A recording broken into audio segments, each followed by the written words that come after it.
Assalamualaikum dan salam sejahtera. Selamat datang di WM Production Podcast Horror. Hai, aku Mela. Di episode kali ini aku akan membahas tentang cerita misteri. Dan aku akan nemenin waktu kosong kalian beberapa menit ke depan. Jangan lupa siapin cemilan kalian dan posisi ternyaman kalian. Oh iya, yang perlu kalian tahu, mendengarkan cerita seperti ini akan memanggil mereka. So, jangan dengerin sendirian, bisa aja sih mereka udah ada di sekeliling kamu sekarang. Sesuai sama judulnya, kita langsung aja mulai ceritanya. Arwah penasaran Siti Maryam. Saat itu sekitar tahun 1999, yang pastinya aku sudah tidak ingat lagi. Aku hanya mendengar sekilas tentang cerita itu. Seorang perempuan berusia 40 tahun dikabarkan tewas keracunan setelah makan tapai ubi. Tak ada yang tahu perihal kematian perempuan yang telah menjanda itu. Hingga akhirnya bau busuklah yang mengundang warga untuk membongkar pintu rumahnya. Ulat telah melumat bagian tubuh perempuan yang dikenal punya tubuh yang sintal itu. Menurut kabar, Siti Maryam, begitu orang kampung menyebutnya, sejak dikabarkan meninggal dunia, sering nampak di alur-alur kampung. Dia sering berjalan sendirian saat petang hari atau menjelang maghrib. Namun, bagiku itu tidak menjadi soal. Toh, kampung perempuan itu sangat jauh dari desaku tinggal. Aku berpikir, mana mungkin hantu perempuan itu akan berjalan menyusuri alur kecil hingga sampai ke kampungku. Kalaupun dia lakukan, kemungkinan besar saat tiba di kampungku dia sudah kelelahan. Namun, walau demikian, ketakutan telah merebak. Banyak orang yang mengaku melihat perempuan yang tidak dikenal di kebun-kebun kosong. Biasanya, menurut kabar, dia nampak berjalan sambil makan ubi. Tidak jelas apakah ubi rebus, ubi goreng, ubi bakar, atau tape ubi. Ada juga kabar perempuan itu sedang main ubi. Semua serba ubi. Hingga pada suatu malam, seorang ibu-ibu menjerit ketakutan ketika dia mendengar suara perempuan yang meminta tape ubi dari sebelah rumahnya. Karena cerita Siti Maryam semakin santer, ketakutan semakin merayap di setiap ulu hati. Hingga malam-malam selanjutnya, keluar rumah adalah pantangan yang sangat dihormati. Walau agak ikut terbawa dengan suasana, aku tak begitu ambil pusing. Setiap hari, khususnya sepulang sekolah, aku rutin memotong rumput untuk sapi di alur-alur. Aku memilih alur karena di sana tempat rumput gajah yang subur-subur. Sapiku cuma seekor, betina pula, dan sangat menyukai rumput itu. Mungkin karena daunnya besar serta batangnya kekar, penuh air, biasanya aku pulang dari memotong rumput menjelang maghrib. Dan sejauh ini aku tidak pernah berjumpa dengan seseorang yang tidak aku kenal.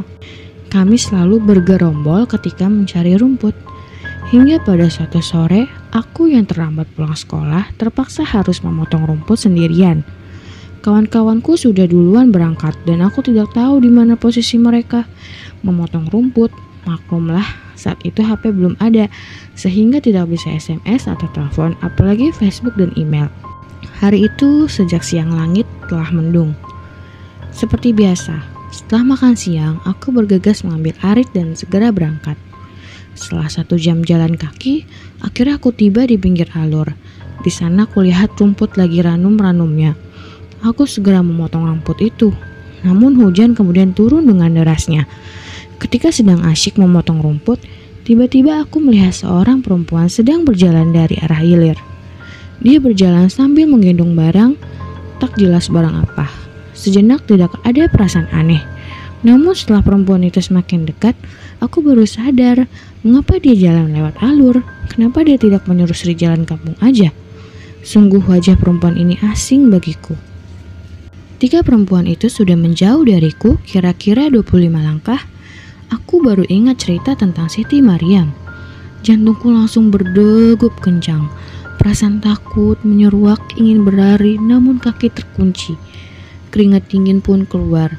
Habislah surat pendek dari Quran kubaca dalam hati. Aku ingin berteriak, namun mulutku seolah terkunci. Tiba-tiba perempuan tadi menoleh ke arahku. Tatapannya dingin. Aku semakin ketakutan. Dalam hitungan menit, aku sudah tidak lagi melihat dunia. Semua serba gelap. Aku pingsan. Aku baru sadar ketika aku mendengar jampi-jampi dari dukun.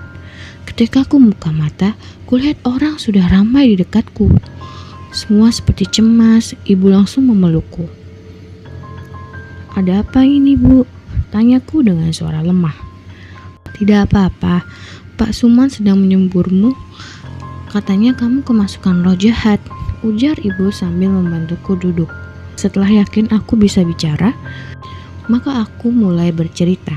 Semua telinga warga dipasang baik-baik, seolah menonton film horor. Mereka nampak tegang ketika mendengar ceritaku hingga akhirnya aku menyudahi. Dan mereka masih antusias bertanya, "Kau sudah berapa hari diikuti oleh Siti Mariam?" ujar dukun Suman.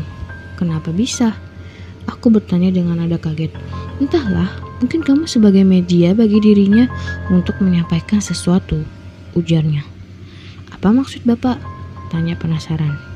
"Siti Mariam tidak mati karena makan tape ubi. Mereka mati dibunuh sehingga arwahnya bergentayangan. Kita harus mengabarkan ini kepada orang kampungnya." "Terang dukun itu. Dari mana Bapak tahu?" tanya ibu. "Dari tadi bercerita lewat telepati jiwa," jawab Pak Sumam. Kami semua saling berpandangan. Rasa takut kembali menyeruak. Kini aku benar-benar percaya bahwa Siti Mariam akan terus menyusuri alur.